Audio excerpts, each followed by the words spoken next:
Hello friends, welcome to विज्ञान सरोवर। आज के इस वीडियो में हम डिस्कस करने वाले हैं पीजी एंट्रेंस एग्ज़ाम के बारे में। अभी तक आपको किसी भी पीजी कोर्स में एडमिशन लेना होता था तो आप वेरियस यूनिवर्सिटीज़ में अप्लाई करते थे, लेकिन अभी हायर एजुकेशन में एक नया अपडेट आया है। इसमें आप सिंगल विंडो के थ्रू मल्टीपल यूनिवर्सिटीज़ में अप्लाई कर सकते हैं एक कॉमन टेस्ट के थ्रू। उस टेस्ट का नाम है common university entrance test for PG, जिसको हम लोग शॉर्ट में CUET कहेंगे, और ये 2022 में कंडक्ट होने वाला है। ये एग्ज़ाम कंडक्ट कराएगा नेशनल टेस्टिंग एजेंसी, जिसको हम लोग शॉर्ट में NTA कहते हैं। NTA के थ्रू ये एग्ज़ाम कंडक्ट होगा। 42 central universities and participating universities included हैं। तो इसका मतलब ये है कि इसमें पार्टिसिपेटिंग यूनिवर्सिटीज़ का मतलब कि कुछ स्टेट यूनिवर्सिटीज़ भी इन्वॉल्व हैं, डीम्ड यूनिवर्सिटीज़ भी इन्वॉल्व हैं, और अभी टोटल यूनिवर्सिटीज़ 42 हैं। अभी बहुत सारे यूनिवर्सिटीज़ आगे मतलब इंक्लूड हो सकते हैं, क्योंकि बहुत सारे यूनिवर्सिटीज़ के ऑलरेडी फॉर्म रिलीज़ हो चुके हैं। तो इसलिए अभी यहाँ पे 42 यूनिवर्सिटीज़ हैं। ये एग्ज़ाम जो कंडक्ट होने वाला है वो कंप्यूटर बेस्ड टेस्ट है, जिसको CBT मोड बोला जाता है। उस मोड से टेस्ट होगा। यहाँ पे ये एक वेबसाइट का लिंक, NTA की वेबसाइट का लिंक दिया है, जहाँ पे CUET का पूरा इंफॉर्मेशन, बुलेटिन, फॉर्म और सारी डिटेल दी हुई है। तो इस लिंक को हम डिस्क्रिप्शन बॉक्स में डाल देंगे, आप यहाँ से जा सकते हैं। अब यहाँ पे आप कुछ इंपॉर्टेंट डेट्स देख सकते हैं, जैसे कि अगर आपको फॉर्म भरना है तो आप 19 मई से लेके 18 जून तक फॉर्म भर सकते हैं। मतलब आपको 1 महीने का समय मिला है, और ये आपको 12 बजे से, मीन्स कि 18 जून को आप 12 बजे से पहले ही इस फॉर्म को कंप्लीट कर दें। इसके बाद अगर आप ट्रांजैक्शन करना चाहते हैं तो 1 दिन बाद तक का आपको समय मिला है। 19 जून तक आप मीन्स की जो फ़ी है वो पे कर सकते हैं। करेक्शन विंडो, अगर आपके फॉर्म में कोई गलती हो गई है तो आप 20 से 22 जून के बीच में वो करेक्ट कर सकते हैं फॉर्म। और अभी एग्ज़ाम की डेट नहीं अनाउंस हुई है, एडमिट कार्ड की भी डेट नहीं अभी अनाउंस हुई है। Exam most probably last week of July में बताया गया है, लेकिन अभी डिसाइडेड डेट नहीं है। इसके बाद ये जो एग्ज़ाम होगा वो 2 आवर्स का होगा। यहाँ पे जो एग्ज़ाम होगा वो 2 शिफ्ट में होगा। शिफ्ट 1 का एग्ज़ाम का जो टाइम होगा वो 10 बजे, सुबह 10 बजे से लेके 12 बजे तक होगा, और शिफ्ट 2 का जो एग्ज़ाम होगा वो 3 से 5 बजे तक का होगा। इसके बाद अगर हम लोग पेपर की बात करें तो पेपर हिंदी और इंग्लिश में हो सकता है, और उसके साथ languages specific concern subject, means कि अगर कोई लैंग्वेज है तो उसके लिए स्पेसिफिक सब्जेक्ट्स होंगे। इसके बाद यहाँ पे ये वेबसाइट का पूरा डिटेल दिया हुआ है। अब देखिए, ये इन्फॉर्मेशन बुलेटिन जो कि NTA की वेबसाइट पर दिया हुआ है, इसका लिंक हम आपको डिस्क्रिप्शन बॉक्स में दे देंगे, वहाँ से आप इसको डाउनलोड कर सकते हैं। जब भी आपको अपना फॉर्म भरना है तो आप इसको एक बार थॉरली ज़रूर देख लें, जिससे कि आपके फॉर्म में कोई गलती ना हो। अब इसके बाद यहाँ पे देखिए दिया गया है कौन कौन सी यूनिवर्सिटीज़, जो कि हमने 42 सेंट्रल यूनिवर्सिटीज़ और पार्टिसिपेटिंग यूनिवर्सिटीज़ का नाम दिया, तो यहाँ पे मेंशन है सेंट्रल यूनिवर्सिटीज़ के बारे में।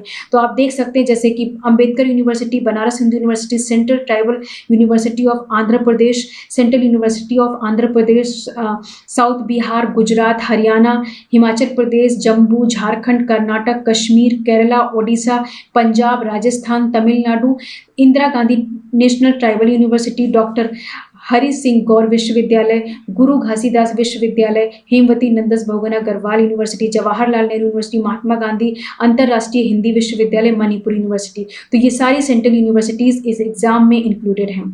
अब इसके बाद हम लोग अगर इसके कंटेंट की बात करें तो इसके इन्फॉर्मेशन बुलेटिन में कंटेंट दिया है, जहाँ से आप देख सकते हैं कि हमें कौन सी इन्फॉर्मेशन कहाँ से मिलेगी। जैसे कि इंपॉर्टेंट इन्फॉर्मेशन और डेट एट ए ग्लांस। अगर आपको डेट के बारे में जानना है तो आप सपोज इस पेज पर जाएंगे तो यहाँ से आपको इन्फॉर्मेशन मिल जाएगी कि आप यहाँ पे जैसे गए तो यहाँ पे देखिए फॉर इम्पॉर्टेंट इन्फॉर्मेशन दी गई है कि आप फॉर्म 19 मई से 18 जून तक भर सकते हैं। 19 जून लास्ट डेट है फ़ी पेमेंट करने का, और अगर आप अप्लाई करते हैं तो एप्लीकेशन फ़ीस जो है वो 800 है जनरल कैटेगरी के लिए। तो अगर सपोज आप मिनिमम 3 पेपर भरते हैं तो उसके लिए आपको 800 पे करना पड़ेगा। अगर आप 1 पेपर भी भरते हैं तो भी आपको 800 ही पे करना पड़ेगा। और इसके बाद अगर आप एडिशनल पेपर लेते हैं, सपोज आप 4 पेपर 5th पेपर लेते हैं, तो आपको एडिशनली 200 इंक्लूड करना पड़ेगा। इसके बाद अगर आप आउटसाइड इंडिया हैं तो 4000 आपको फ़ी पे करनी पड़ेगी, और पर पेपर एडिशनल, जैसे यहाँ पे 200 रुपये, वैसे यहाँ पे 1000 रुपीज़ आपको पर पेपर पे करना पड़ेगा। तो जितने आप नंबर ऑफ पेपर्स लेंगे, 3 पेपर के बाद जितने भी एडिशनल पेपर लेंगे आपको पर पेपर 200 पे करना पड़ेगा और ये रिजर्वेशन कैटेगरीज के लिए फ़ी दी गई है, तो आप इसको अपने अकॉर्डिंगली देख सकते हैं। इसके बाद अगर हम लोग एग्जामिनेशन के बारे में देखें तो 2 आवर्स का एग्जामिनेशन है, जो कि हमने ऑलरेडी आपको बता दिया है। अब इसके बाद हम लोग इसके में एग्जामिनेशन स्कीम के बारे में देखते हैं कि कैसे एग्ज़ाम होगा। तो यहाँ पे देखिए एग्जामिनेशन स्कीम या एग्जामिनेशन पैटर्न दिया हुआ है। सपोज़ आप एमएससी करना चाहते हैं, अगर आप एमएससी जूलॉजी से करना चाहते हैं तो आपको PGQP 75 डोमेन में अप्लाई करना पड़ेगा। अगर आप बॉटनी से एमएससी करना चाहते हैं तो PGQP 76 डोमेन में अप्लाई करना पड़ेगा। इसलिए यहाँ पे सारे पेपर कोड दिए गए हैं और उन पेपर कोड के लिए पैटर्न दिया गया है। तो जैसे कि हमने आपको बताया कि PGQ, यहाँ पे आप देख सकते हैं PGQP 75 जो है वो जूलॉजी के लिए है और इसमें आपको जो पेपर का पैटर्न होगा उसमें 100 क्वेश्चन होंगे। 100 क्वेश्चन 2 पार्ट में डिवाइड होंगे। फर्स्ट पार्ट में आपसे language compression, verbal ability, general awareness, कुछ इस तरह के क्वेश्चन पूछे जाएंगे जो कि 25 MCQ होंगे। और पार्ट बी में आपको अपने स्पेसिफिक सब्जेक्ट जो कि डोमेन नॉलेज मीन्स कि आपके खुद के सब्जेक्ट, सपोज आप बॉटनी से भर रहे हैं तो उस सब्जेक्ट से रिलेटेड आपसे क्वेश्चन 75 पूछे जाएंगे। तो इस तरीके से आप अपने जो भी आपका पेपर कोड है, आप अपने पेपर कोड को अच्छे से देख कर फिर इसके बाद आपको अपना पेपर कोड भरना है। इसके बाद अब यहाँ पे जो भी सपोज कि स्लॉट में एग्जाम होंगे, 10 डेज एग्जाम चलेंगे। उन 10 डेज में हर दिन 2 स्लॉट होंगे, जैसा कि हमने ऑलरेडी बताया शिफ्ट 1 और शिफ्ट 2। तो जो लोग शिफ्ट 1 में भर रहे हैं वो उनको ये देखना है, अगर वो डे फर्स्ट के शिफ्ट 1 में भर रहे हैं तो उन्हें ये ध्यान देना है कि वो सेम पेपर उसका ना भर दें। इसके बाद जो भी पेपर पैटर्न है उसमें आप देखेंगे कि 4 मार्क्स का एक क्वेश्चन होगा और 1/4 माइनस मार्किंग होगी। मीन्स कि अगर आपका एक क्वेश्चन गलत है तो 1 मार्क्स मतलब आपका कट जाएगा।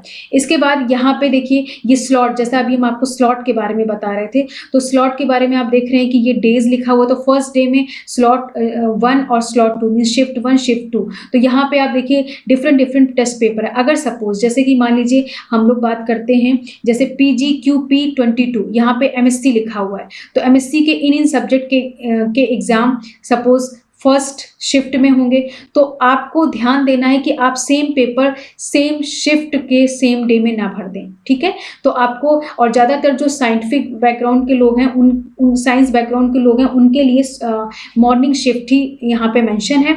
तो अब जैसे कि अगर हम लोग जूलॉजी की बात करें तो अभी आपको जैसे सपोज आपको जूलॉजी में भरना है तो जूलॉजी के लिए आप क्या करेंगे, अभी इस टेबल में देख सकते हैं कि यहाँ पे पूरा सीरियल वाइज दिया गया है paper code, test paper code, कौन सा टेस्ट पेपर आपको देना, प्रोग्राम किस सब्जेक्ट के लिए आप अप्लाई कर रहे हैं, कौन सी डिग्री के लिए है, और पेपर पैटर्न दिया है, यूनिवर्सिटीज़ कहाँ कहाँ पे वो कोर्स है और उस पर्टिकुलर यूनिवर्सिटीज़ में उसकी एलिजिबिलिटी क्या है, ये सारा चीज़ यहाँ पे मेंशन है।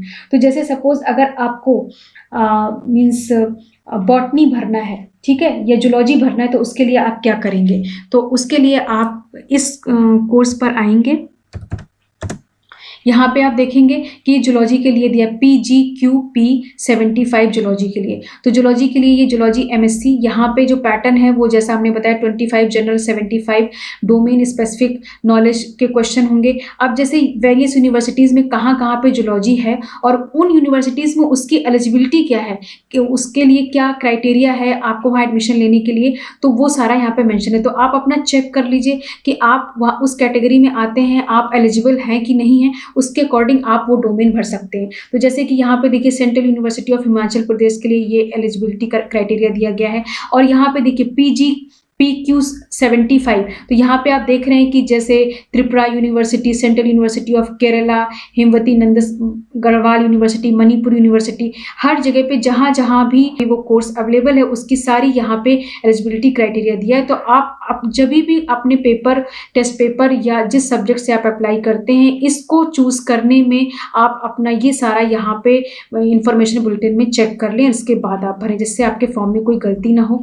यहाँ पे देखिए बनारस हिंदू यूनिवर्सिटी यूनिवर्सिटी दिया हुआ है, तो इस तरह से चेक कर सकते हैं। अगर आप बॉटनी के लिए अप्लाई करना चाहते हैं तो PGQP 76 बॉटनी के लिए दिया है, यहाँ पे वेरियस यूनिवर्सिटीज़ के लिए एलिजिबिलिटी क्राइटेरिया दिया हुआ है, तो ये आप इस तरह से देख सकते हैं।